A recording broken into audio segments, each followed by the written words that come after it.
7 places to touch a woman for the first time, and creepy, advice for beginners.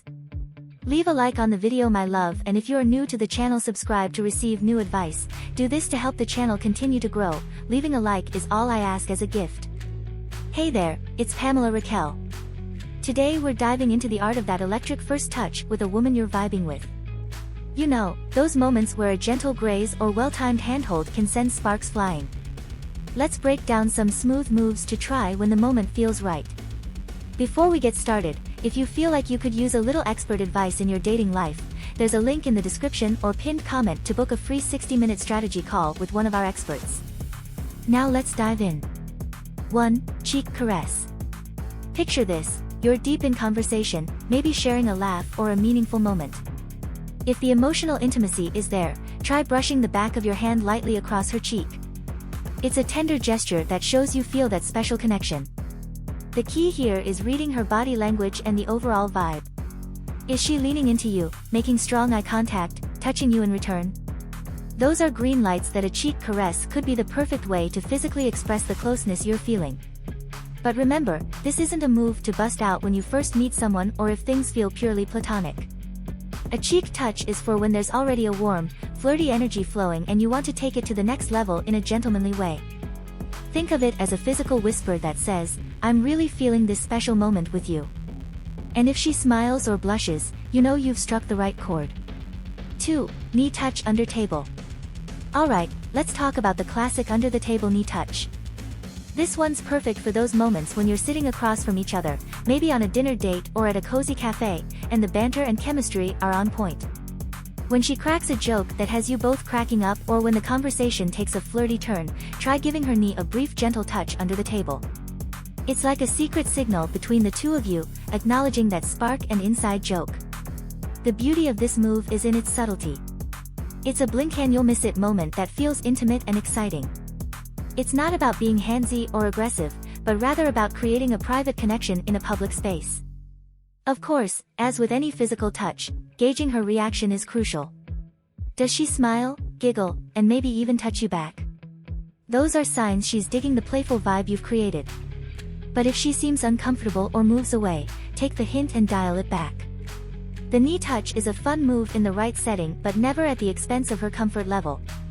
Read the room, respect her boundaries, and enjoy the thrill of a well-timed graze when the moment calls for it.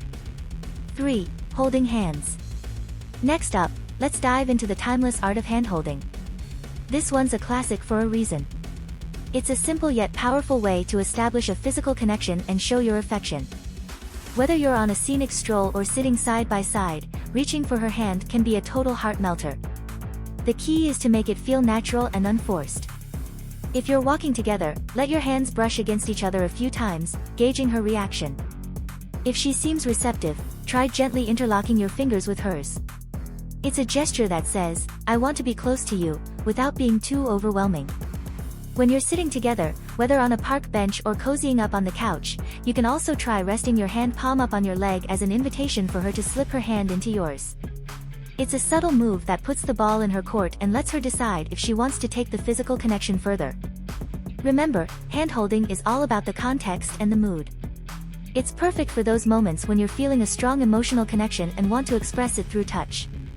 But if she seems hesitant or pulls away, don't force it.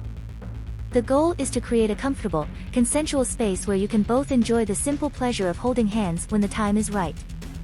4. Arm wrapping. Picture this, you're on a romantic walk, the conversation is flowing, and you can't help but feel drawn to her. That's when the arm wrap comes in. It's a smooth way to show your affection and make her feel protected and cherished in the moment. As you're walking side by side, try gently placing your arm around her shoulders or waist, drawing her close to you. The key is to keep it brief and respectful. This isn't about clinging on or getting too handsy. It's a momentary gesture that says, "I'm here with you, and I'm loving this connection we have." Of course, reading her body language is crucial. If she leans into you and seems to enjoy the closeness, that's a great sign. But if she stiffens up or pulls away, take the cue and give her some space. The arm wrap is all about creating a comfortable, consensual moment of physical connection, not pushing boundaries. When done right, this move can be a total butterfly inducer. It's a way to make her feel special and cared for while also showing your confident, affectionate side. So the next time you're on a dreamy walk with your crush, consider a gentle arm wrap to take things to the next level. 5. Whispering in her ear. Alright, let's talk about the art of the whisper. There's something undeniably intimate and exciting about leaning in close and whispering something in her ear. Whether you're sharing a private joke or paying her a sweet compliment, this move can be a total game changer when it comes to building sexual tension. The key is to make sure the context is right. You don't want to be whispering in her ear out of nowhere or in a setting that feels inappropriate. Wait for a moment when you're already physically close and the vibe is flirty and comfortable. Maybe you're at a crowded bar and want to say something that only she can hear, or maybe you're cuddled up watching a movie and want to share a thoughtful observation. When you do lean in to whisper, make sure your breath is warm and your voice is low and gentle. You want her to feel the closeness and the anticipation but not to be overwhelmed or uncomfortable. And of course, pay attention to her reaction. Does she lean into you, giggle, or whisper something back? Those are all signs that she's enjoying the intimate moment you've created. Remember, the whisper is a powerful tool in your flirting arsenal, but it's not about being creepy or invasive. Use it sparingly and always prioritize her comfort and boundaries. When done right, a well-timed whisper can be the perfect way to take your connection to the next level. 6. Nape of neck touch. Now, let's explore a move that's a little more advanced but can be incredibly effective when done right, the nape of the neck touch. This is a highly sensual area, so it's important to tread carefully and make sure the moment is right. One smooth way to incorporate this move is while adjusting her collar or necklace. If you're already in close proximity and the vibe is flirty, you might offer to help straighten her necklace or brush a stray hair off her collar. As you do so, let your fingertips graze the nape of her neck ever so lightly. It's a barely there touch that can send shivers down her spine. Another opportunity might arise while you're hugging or dancing close. If your hand naturally falls near the nape of her neck, you might gently caress that area with your thumb, almost absent-mindedly. It's a subtle move that can feel incredibly intimate and sensual. Of course, as with any physical touch, it's crucial to read her reactions and respect her boundaries. The nape of the neck is a sensitive and personal area, so make sure you have a strong rapport and clear consent before going there. When executed with care and confidence, this move can be a powerful way to spark desire and intensify your connection. 7. Quick peck on the cheek. This one's a classic for a reason. It's a sweet, affectionate way to greet or say goodbye to someone you care about. Of course, it's important to consider your relationship with the person before going in for a cheek kiss. When the moment feels right, lean in swiftly and plant a light, gentle kiss on her cheek. The key is to keep it brief and casual. This isn't a lingering, dramatic smooch. It's a friendly gesture that shows you're comfortable with physical affection and enjoy her company. One thing to keep in mind is hygiene. Make sure your breath is fresh and your lips aren't chapped or dry. You want the experience to be pleasant for her, not cringeworthy. As with any physical contact, gauge her reaction. Does she smile, blush, or maybe even return the favor? Those are good signs that she appreciated the gesture. But if she seems uncomfortable or turns away, don't push it. A peck on the cheek is a nice way to show affection, but it's not everyone's cup of tea. Read the room and respect her boundaries always. If you've made it this far, my love, comment below with the word 100% or something else to let me know, to confirm that you've received the knowledge from the video so far. For more interesting topics, subscribe to the channel, leave a like on the video and share it later. Let's continue. Why patterns in your dating life aren't a coincidence, and how to fix psychology of attraction. Hey there, it's Pamela Raquel. Ever feel like you're stuck in a dating Groundhog Day, reliving the same patterns and pitfalls over and over again? Well, I've got news for you. Those recurring themes in your love life aren't just coincidences, they are the result of deeply rooted psychological factors that shape your romantic choices, often without you even realizing it. In this video, we will explore the hidden forces behind your dating patterns and, more importantly, what you can do to break free and find the fulfilling relationship you deserve. Before we start, if you are curious about some personalized dating advice, why not take advantage of a free 60-minute strategy call with one of our coaches? Check the link in the description or pinned comment. Now, let's dive in. The role of physical attraction in recurring patterns. First up, let's talk about the elephant in the room, physical attraction. Now, I know what you're thinking, of course, I'm drawn to people I find attractive. What's wrong with that? And you're right, there's nothing inherently wrong with being attracted to certain physical qualities. But here's the thing, if you are consistently pursuing partners based solely on their looks, you might be setting yourself up for a pattern of short-lived, unfulfilling relationships. You see, when we are blinded by physical attraction, we often overlook other important factors like compatibility, shared values, and emotional connection. We might find ourselves drawn to the same type of person over and over again, even if those relationships never seem to work out in the long run. But here's the good news, once you recognize this pattern, you can start to break free from it. Instead of letting your lizard brain take the wheel, try to approach potential partners with a more holistic perspective. Sure, physical attraction is important, but it's just one piece of the puzzle. By prioritizing qualities like kindness, intelligence, and a shared sense of humor, you will be much more likely to find a partner who not only turns your head but also captures your heart. So the next time you find yourself falling for a pretty face, take a step back and ask yourself, is this person truly compatible with me, or am I just chasing a fleeting rush of attraction? The answer might just be the key to breaking your pattern and finding lasting love. Repeating comfort zones. Alright, guys, let's move on to another common culprit behind repetitive dating patterns, the comfort zone. We all have a certain type of partner that feels familiar and safe, whether it's the strong, silent type or the free-spirited artist. And while there's nothing wrong with having preferences, sometimes our comfort zones can keep us stuck in a rut. Think about it, if you're constantly seeking out partners who fit a certain mold, you might be missing out on opportunities for growth and excitement. You are essentially recreating the same relationship over and over again, even if it's not truly fulfilling your needs. But here's the thing, stepping outside of your comfort zone can be scary, but it can also be incredibly rewarding. By opening yourself up to new types of people and experiences, you might just discover a side of yourself you never knew existed. So how do you break free from your dating comfort zone? Start by challenging your assumptions about what you want in a partner. Instead of going for your usual type, try saying yes to someone who doesn't fit your normal criteria. You might be surprised by just how much you enjoy their company.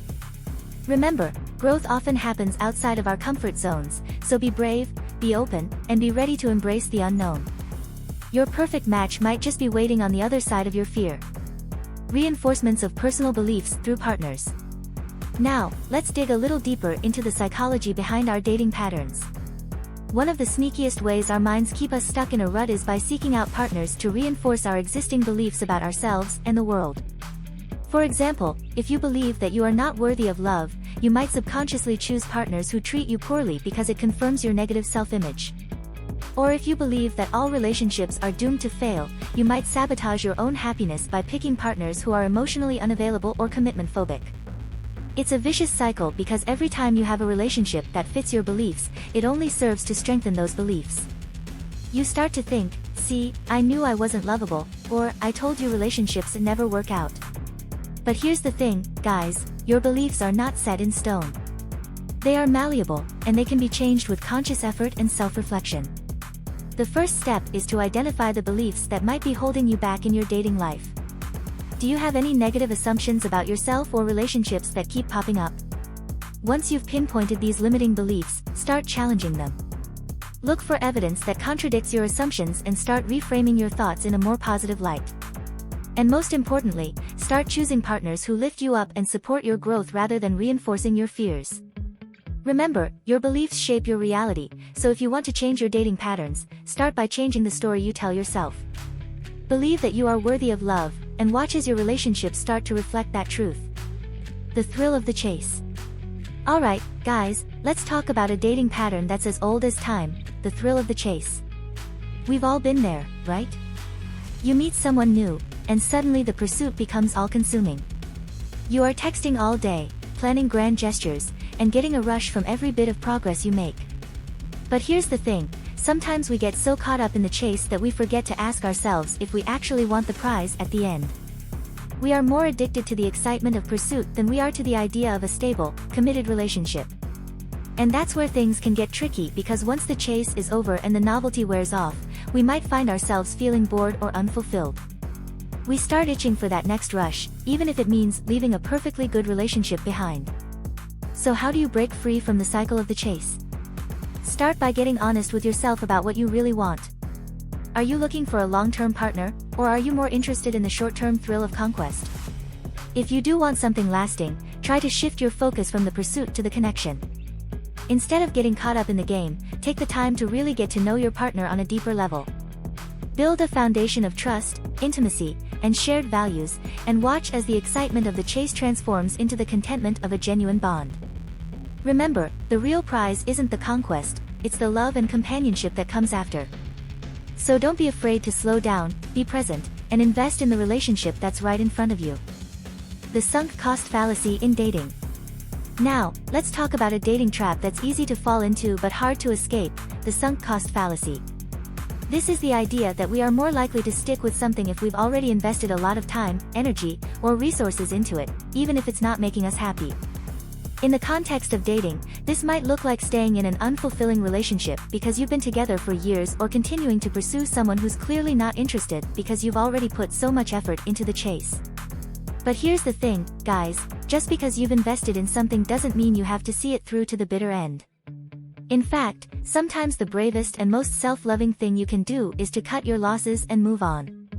I know it's not easy to walk away from something you've poured your heart into, but think about it this way: every moment you spend in a dead-end relationship or pining after someone who doesn't reciprocate your feelings is a moment not spent on finding true happiness and fulfillment. So how do you break free from the sunk cost fallacy? Start by getting honest with yourself about the state of your relationship or pursuit. Is it truly bringing you joy, or are you just holding on out of habit or fear? If you realize that you are investing in something that's not serving you, give yourself permission to let it go.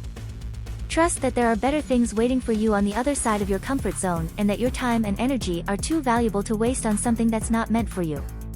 Remember, life is too short to stay stuck in a situation that's not making you happy, so be brave, be honest, and be willing to cut your losses when necessary.